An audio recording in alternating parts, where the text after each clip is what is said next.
Aujourd'hui, nous partons à l'est de l'Espagne, sur les terres valenciennes, dans une ville qui a connu autrefois une gloire incommensurable, Gandia. Située à 60 km de Valence, elle est aujourd'hui une importante station balnéaire de la péninsule ibérique, visitée chaque année par de nombreux touristes. Cependant, elle est également riche en histoire et en patrimoine. Lorsqu'on se promène dans les rues de la ville, on ne peut ignorer la présence d'une famille qui a su intriguer et s'infiltrer dans les couloirs du Vatican, la famille Borgia. Les Borgia ont profondément marqué la ville de leur empreinte. La famille Borgia est la clé pour comprendre Gandia. Il est impossible de dissocier cette ville de l'influence de la famille Borgia, notamment de François de Borgia. Une visite à Gandia est une visite aux Borgia, une visite à ce qu'ils ont su construire.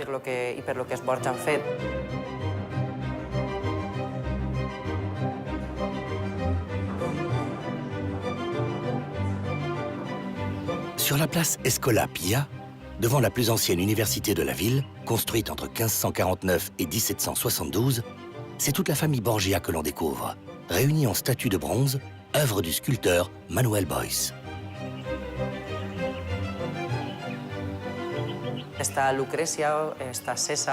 On voit Lucrèce, César, François de Borgia, personnages réellement importants pour Gandia, le pape Alexandre VI et le pape Calixte III. Le dénominateur commun de ces personnages est le fait qu'ils sont tous les architectes et héritiers de cette ville. Par ailleurs, les Borgia, par le biais de leurs influences italiennes, ont su apporter à Gandia la splendeur de la Renaissance. La collégiale de Santa Maria, ou Seu Gandia, en est un bel exemple. Imposante église située en plein cœur de la ville, c'est un bijou architectural édifié par la duchesse Maria Enriquez. Tous les Borgia ont contribué au développement de Gandia. Cependant, François de Borgia reste celui qui amplifiera la gloire de la ville. Arrière-petit-fils du pape Alexandre VI, lui aussi un Borgia, il est né en 1510 au Palais ducal. Il jouissait de toute la faveur de Charles Quint, qui le nomma vice-roi de Catalogne. Il épousa en 1529 la portugaise Éléonore de Castro.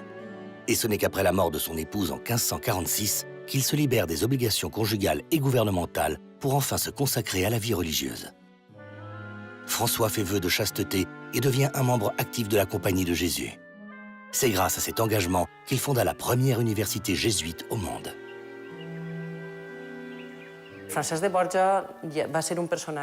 de Borgia a su tisser de très forts liens diplomatiques, notamment avec le roi Charles Ier d'Espagne, qui était d'ailleurs son ami.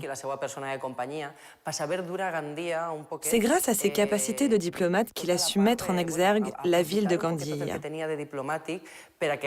Avec François de Borgia, Gandia n'était plus une simple ville de province.